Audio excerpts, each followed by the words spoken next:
लेकिन असली बसंत वही होता है जहाँ विषय वासनाओं का, बुराइयों का, नेगेटिविटी का, इन चीज़ों का बस अंत होने लगे तो समझो हमारे पौधे खिलने शुरू हो गए।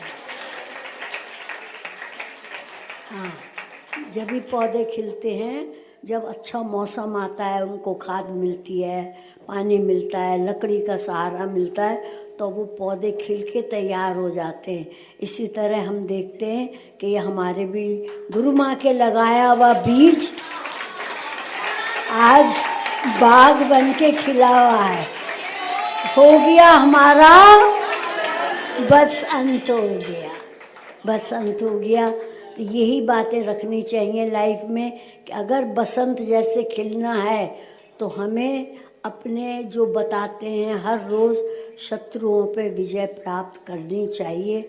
शत्रुओं के रहते हुए बसंत कभी हो ही नहीं सकता।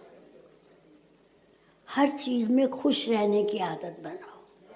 अगर नहीं भी मिली है तो ये सोचा करो कि इसमें भी कोई कारण होगा, या तो ये मेरे हिस्से में है ही नहीं, मेरे राशन कार्ड में नहीं है।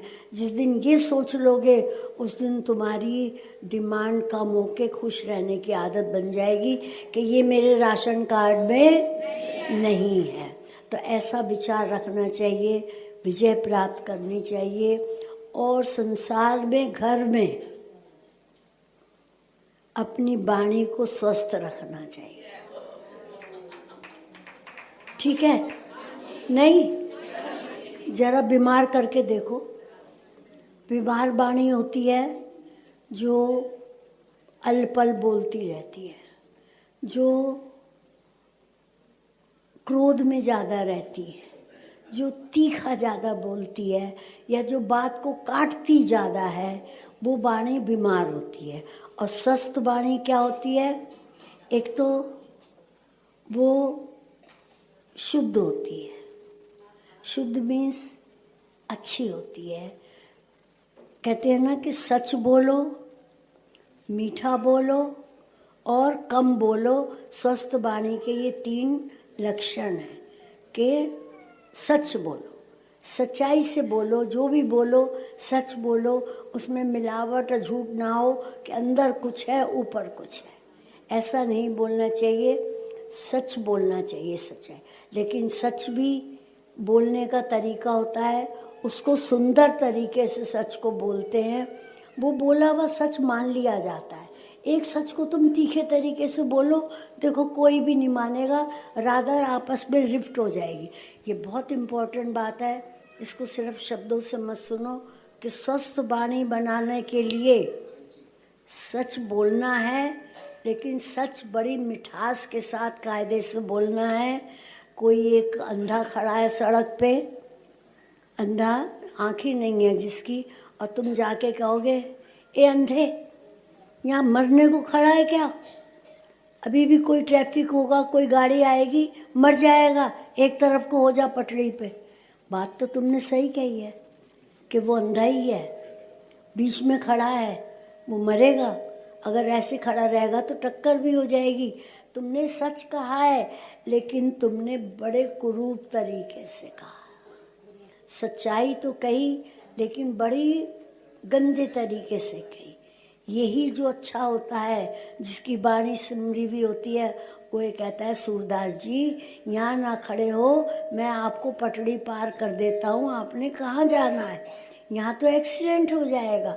एक ऐसे बोलना होता है, एक होता है अंधे एक तरफ को नहीं होगा तो मरेगा ही। तो बोलो तो सुंदर तरीके से सच को बोलो, जो तुम्हारी बात की वक़्त मानी जाए, और एक कम बोलो।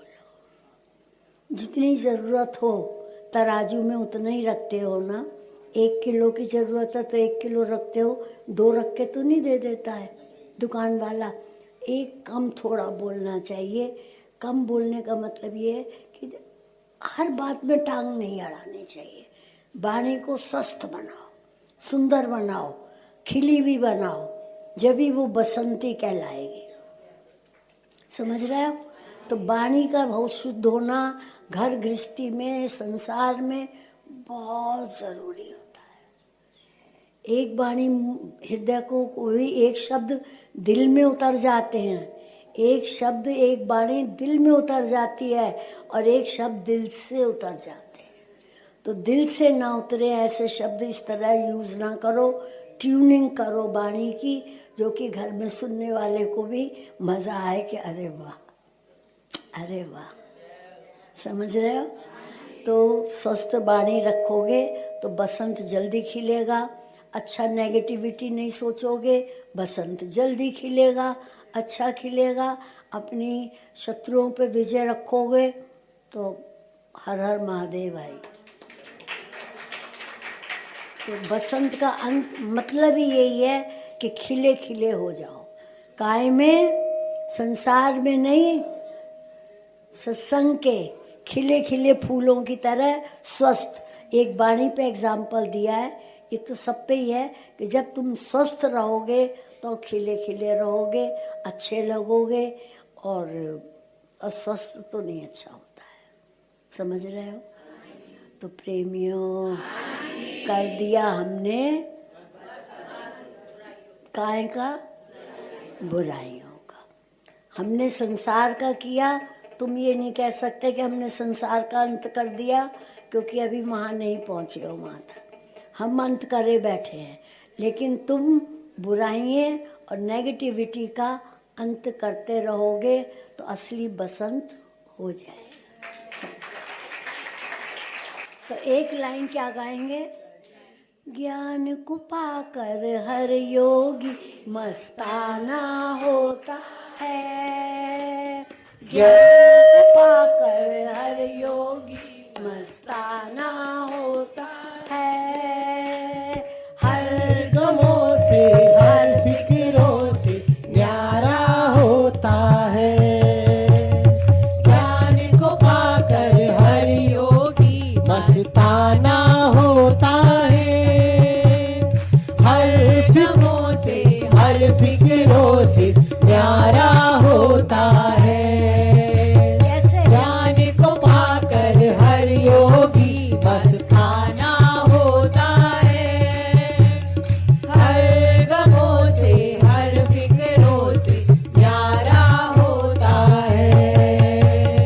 तेरी सूरत सीधी ऊपर चढ़ी ना कभी, पाया है आनंद ऐसा, पाया ना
हाँ मंजिल पाकर फिर न कभी घबराना होता है, हर गमों से हर फिक्रों से न्यारा होता है। हर मंजिल पाकर फिर न कभी घबराना होता है, हर गमों से हर फिक्रों से न्यारा होता है। ज्ञान दिल पाकर फिर न कभी घबराना होता है, हर गमों से हर फिक्रों से न्यारा होता है। ज्ञान को पाकर हर योगी मस्ताना होता है, हर गमों से हर फिक्रों से न्यारा होता है। ज्ञान को पाकर हर योगी मस्ताना होता है, हर गमों से हर फिक्रों से न्यारा होता है। अभी तुम लोगों में ये कमी है, खड़े तक तो हो रहे हो, जरा हिल कम रहे हो। हम चाहते हैं तुम भी इनकी तरह परफेक्ट हो जाओ। हाँ तो कैसे करोगे? ज्ञान को पाकर हर योगी मस्ताना होता है, हर गमों से हर फिक्रों से न्यारा होता है। ज्ञान को पाकर हर योगी मस्ताना होता है, हर गमों से हर फिक्रों से न्यारा होता है। मंजिल पाकर फिर न कभी घबराना होता है, हर गमों से हर फिक्रों से न्यारा होता है। कोई यहाँ जाए ना कहीं, सागर में वो मिल जाए जैसे नदी कहीं। कोई यहाँ आ जाए, जाए ना कहीं, सागर में वो मिल जाए जैसे नदी कहीं। कोई यहाँ आ जाए, जाए ना कहीं, सागर में वो मिल जाए जैसे नदी कहीं। क्षमा को पाकर हर कोई परवाना होता है, क्षमा को पाकर हर कोई परवाना होता है, हर गमों से हर फिक्रों से न्यारा होता है। और क्षमा को पाकर हर कोई परवाना होता है, हर गमों से हर फिक्रों से न्यारा होता है। सत्संग ही पाकर हर योगी कैसा होता है?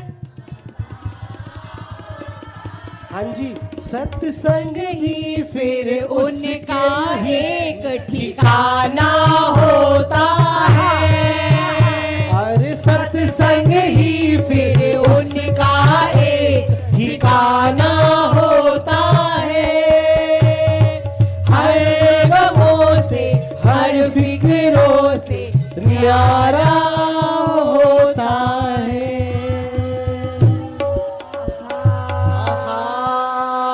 बड़ी बड़ी बड़ी मौज है आपके, बड़ी मौज ही मौज है। सत्संग भी फिर उसके लिए मैं खाना होता है, सत्संग ही एक उसका एक ठिकाना होता है, क्योंकि ज्ञान को पाके हर योगी मस्ताना हो। ज्ञान का लक्षण यही है कि वो सच्चिदानंद की मस्ती उसके ऊपर झलके।